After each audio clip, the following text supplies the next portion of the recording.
You're Thinking About Donuts by me, Michael Rosen. Chapter 3. Excuse me, said Frank, can I ask you a question? Go ahead, said the plastic skeleton as he strode across the shiny floor. Who is the man outside made of stone? Which man? Said the plastic skeleton. There are hundreds of them. The man who built this place loved statues, so he built hundreds of them. The man with the beard and the sword and no clothes on. They're all men with beards and no clothes on. That's the whole point.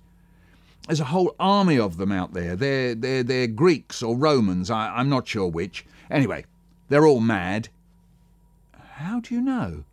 Because they come in here, don't they? And drive us all mad with their shouting and singing and waving their swords about. Oh. How do they get in? When people leave the side door open, that's how. Straight away, they're off their walls and pillars, they're through the door, and next thing, there's a heap of them, fighting and hacking at each other in the middle of the museum. They're mad. They're worse than mad, they're dangerous. That's because they attack anything they see. They scream horrible things and come running at you. Some of them have got lances and daggers instead of swords. Your mother didn't leave the door open tonight, did she? Sometimes she... Frank felt funny. He couldn't remember. Did she? Well, you got me worried now, said the plastic skeleton. Quick, let's get down to that door and see. The pair of them rushed back to the side door where Frank and his mother had come in. But it was too late. Just as they came round the edge of the cloakroom, they heard some shouting and doors rattling. Oh no, said the plastic skeleton. They're coming. Quick, dive down here. And they ducked down below the level of the counter in the cloakroom. They're not even real, you know, whispered the plastic skeleton. I know that, said Frank. They're made of stone. No, you donut. What I mean is, they're not real Greeks or Romans. They're not thousands of years old. They just look like that. They're only about 100 years old. They're just English blokes dressed up as Greeks. They're only pretending. As the plastic skeleton said that, Frank could hear something that sounded like people coming out of a football match. There was chanting and clapping and singing and laughing. Suddenly, phew, the door burst open and a great stream of men with beards and swords and no clothes on came rushing through. They were singing something that sounded like, "We are the champions, we are the champions." But it was, "We are the stone men, we are the stone men, easy, easy." Then there was clapping. Then someone else going, "Stat, stat, statues, stat, stat, statues." More cheering, then some booing. And one group started singing, "Oh, when the stones came marching in, oh, when the stones came marching in." And that started some of the others, banging their swords and lances on the floor. Dum, dum, dum, dum, dum, dum, dum, dum, dum, dum. Oh, the city stone men sing this song, doo-da, doo-da. There now seemed to be hundreds of them, spilling into the museum. The noise was deafening. Suddenly, one of them shouted, "Rambo!" And next thing, they were at each other's throats, fighting and kicking and hacking away at each other for all they're worth. Frank turned his eyes away. He couldn't face looking at them. He was sure someone was going to get very badly hurt or even killed. The plastic skeleton whispered in his ear, "Don't be stupid, boy. They can't hurt each other. They're made of stone." Frank giggled. "Shh," said the skeleton, "but they can hurt you. You're not made of stone, are you?" Too late. Frank had been heard by one of the men. He heard a great roar that sounded like a mixture between a motorbike and an elephant. And all of a sudden, there was one of the statues standing on the counter right above his head. "Hey, fellas," he said, "look who Wildman's brought with him." The mention of the name Wildman soon got some of the others going. Frank heard shouting, "Wildman, Wildman, what a load of rubbish!" Someone started singing to the tune of John Brown's Body something like, "The wild man's bones are plastic right through. The wild man's bones are plastic right through. Yeah, and we go marching on, on, on." More cheering. The plastic skeleton was grabbed by two of them, and then next thing, Frank himself was dragged out from under the counter as well. The pair of them were hauled out into the middle of the museum. Some of the statues didn't take much notice, but just went on fighting and hacking and biting and pulling. But there was a group of about 20 or more who were jeering and shouting at Frank and the plastic skeleton. Frank was feeling very scared. The swords were waving about right near his face, and he felt his arms being held really tightly. So tightly, in fact, it hurt. Ow! One of the stonemen stuck his face right into Frank's face and yelled, "Who are you, son?" And Frank said, "I'm Frank." "Well, Frank," he shouted, "do you know who I am?"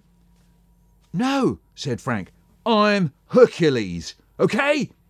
Then another one put his big stone face into Frank's face and yelled, "And I'm Mars, god of war. Me, yeah? God of war, me, you know." Soon they were all shouting their names out and prancing about, showing off their muscles. And waving their swords about.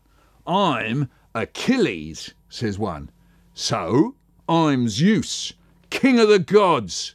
I'm Jason, boss of the Argonauts. I'm Neptune." One after another they shouted their names out. Then set off another one of their shouting chants. "We are the hero." Then one of the stone men, who said he was called Pluto, got them all to be quiet. "The thing is, what are we gonna do with them now we've got them?" "I know," said Zeus. "Let's tie 'em up and throw things at 'em, cases, and find stuff to throw at them." Mars rushed over to one of the glass cases nearby. Frank just had time to glance into it. "Chuck it at them! Stop it!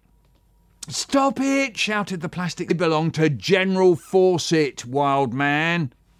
The moment Hercules said the name General Fawcett, all the stone men started cheering, "General Fawcett! General Fawcett!" And then they said, "Yeah!" More cheering and clapping. The plastic skeleton had time to mutter to Frank, "He came back from Nigeria, this Fawcett man, 100 years ago. Same time as these stone men were made. They love him." "Why?" said Frank. "Because he killed lots of people," said Frank. "The treasure that belonged to the people he killed, of course. Yeah, that they've just broken open. But no one knows where the rest of it is. All the bowls and jugs and things were." The stone men were cheering and slapping each other's backs. Zeus stuck his face between the plastic skeleton and Frank and shouted, "Shut up!" amazingly loudly at them. Frank was feeling scared. Two stone men still had hold of him by the arms, and it was hurting. Just then Hercules jabbed his sword through the case where the African bowls were, and glass fell all over. "There's only one General Fawcett," were over by another glass case. And then another sword went through that glass case. Glass. "We got the medals. We are invincible. We are invincible." "They're General Fawcett's medals," said the plastic skeleton, said Frank. "For killing people, of course. Don't you know anything, boy?" "Shut up!" yelled Zeus. Jason and some of the Argonauts now got hold of some of the African bowls. Frank thought, shouted the stone men. Frank got ready to protect his face and got ready to throw. Frank was terrified.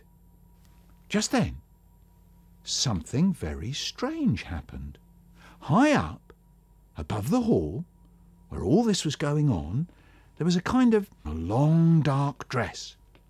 Her voice sounded out above the din.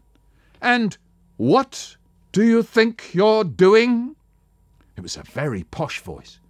Immediately, the noise stopped. I'm disgusted. Nothing to say for yourselves? Suddenly lost our tongues, have we? Well, I am appalled, everly ashamed. I am lost for words. Just look at the mess. Jason, aren't you supposed to be in charge of the Argonauts?